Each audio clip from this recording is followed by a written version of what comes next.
दोस्तों, लाल किताब की जब बात होती है तो कहीं ना कहीं आपके जीवन के अंदर उपाय जो हैं वो आपको लिखाए जाते हैं। राहु, केतु, शनि, बृहस्पति या फिर कहीं ना कहीं कुंडली में केतु भी अगर खराब होता है तो उनके उपाय लाल किताब के अंदर बहुत सटीक बताए गए हैं। तो आज की वीडियो में केले का उपाय कुंडली के अनुसार आपके जीवन में क्या फल देने वाला होता है, केले का उपाय आप में से कौन कर सकता है और केले को मंदिर में दान करने से आपके जीवन में क्या परिवर्तन आ सकता है, उसी के ऊपर आज की वीडियो है। एस्ट्रो गाइड मलिक में आप सभी का वेलकम। दोस्तों, चैनल को सपोर्ट और सब्सक्राइब जरूर कर लें।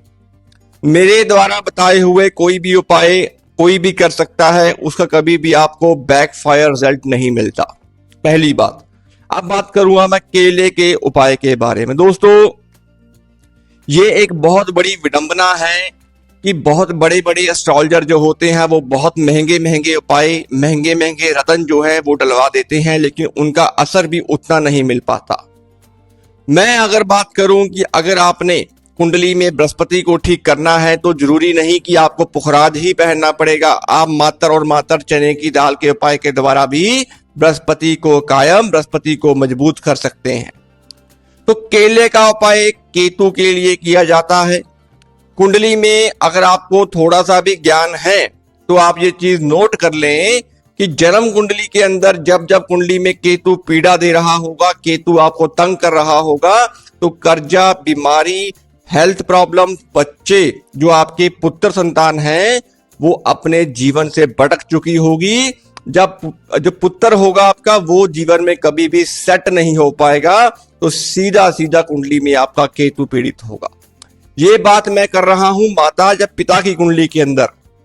दोस्तों, लाल किताब कहती है कि जन्म कुंडली के अंदर जब बृहस्पति आपका खराब हो जाता है तो बृहस्पति की पीड़ा केतु के ऊपर आती है।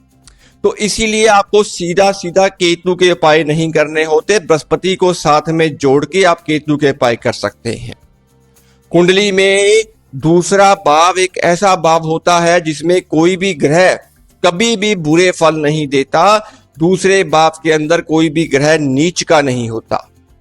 तो जब आप केतु की कारक वस्तु जो कि केला है, केला यानी कि बनाना, जो ऊपर से पीला है अंदर से व्हाइट पोर्शन का है, ये जड़ है इसकी बेसिकली। तो बृहस्पति और ये केतु जो होते हैं, ये बृहस्पति गुरु है, केतु चेला है। तो जब आप केतु की वस्तु, केतु की कारक चीज बृहस्पति की शरण में दे देते हो तो केतु के बुरे असर आपको मिलने नहीं, जो है वो कम हो जाते हैं। इससे उपाय करने कैसे हैं दोस्तों? कुंडली में जब केतु आपके चौथे घर में बैठ जाता है तो ये चौथा घर जो होता है वो चंद्रमा का घर होता है। चौथे घर में केतु चंद्रमा को ग्रहण लगाता है, तो चौथे घर जो सुख का भाव होता है तो उसमें बृहस्पति उच्च का होता है। तो यहां पे हम केतु की पीड़ा को बृहस्पति की हेल्प से शांत करेंगे। 4 केले 4 दिन लगातार। बृहस्पति का दिन कौन सा है? वीरवार। तो वीरवार, शुक्रवार, शनिवार, इतवार मंदिर में जाके आप ब्राह्मण को दान कर दें। ब्राह्मण जो है वो भी बृहस्पति है। तो केतु की वस्तु आपने ब्राह्मण को दान कर दी, इससे केतु की पीड़ा से आपको मुक्ति मिलती है, केतु शांत होता है। दूसरी कंडीशन में अगर केतु आपका छठे घर में बैठा है, यहाँ पे आपके कर्जे बढ़ा देता है, हेल्थ इश्यूज बढ़ा देता है, बैक पेन की प्रॉब्लम देता है, आपके यहाँ के पैरों में, घुटनों में दर्द जो है वो कहीं ना कहीं देना शुरू कर देता है, तो यहाँ पे केतु समस्या पैदा करता है जॉब के अंदर भी। तो यहाँ पे आपने 6 केले 6 दिन लगातार वीरवार से शुरू करके 6 दिन मंदिर में ब्राह्मण को दान करने हैं। या फिर यहाँ पे आप गणेश जी को भी अर्पण कर सकते हैं, क्योंकि केतु के जो देवता हैं वो गणेश जी हैं। तो ये उपाय आप इस तरीके से करें। 8वें घर में केतु बैठा है तो 8 केले लेके मंदिर में दे दे, क्योंकि 8वें घर से भी दूसरे घर की दृष्टि जो होती है वो 100% मानी गई है, सप्तम दृष्टि बनती है। हम ऐसे उपाय नहीं कर सकते कि हर चीज मंदिर में दे देंगे। छठे से भी दूसरा बनता है, 8वें से भी दूसरा बनता है। तो इस तरीके से उपाय आपने करने होते हैं।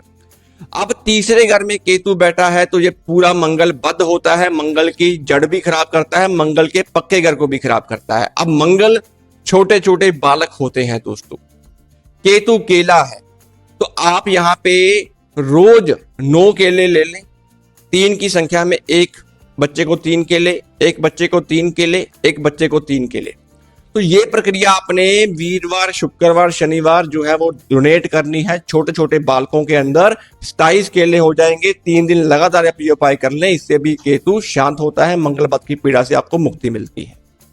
तो दोस्तों, केतु के लिए केले का दान महाकल्याण आपके जीवन की दिशा को बदल सकता है, बच्चों के अंदर प्रवृत्ति को चेंज कर सकता है और बच्चों की शिक्षा में भी अच्छे खासे कंसंट्रेशन उनकी बना सकता है। और घर परिवार के अंदर माता पिता या पिता पुत्र की जो क्लेश होते हैं उनसे भी आपको कहीं ना कहीं निजात जो है वो मिलनी शुरू हो जाती है। तो केले का उपाय आप इस तरीके से करें। कुंडली में केतु पीड़ित है तो केतु की शांति के लिए केले का दाना मंदिर में दे सकते हैं। दोस्तों, अगर आपको कोई क्वेश्चन होगा तो मुझे मैसेज कर लेना। आज के लिए इतना ही, मिलते हैं अगली वीडियो में किसी और टॉपिक के साथ। सभी मेरे भाई बहनों को जय श्री श्याम, जय श्री राम, खुश रहे, आगे बढ़े और चैनल को सपोर्ट और सब्सक्राइब जरूर कर लें। धन्यवाद दोस्तों।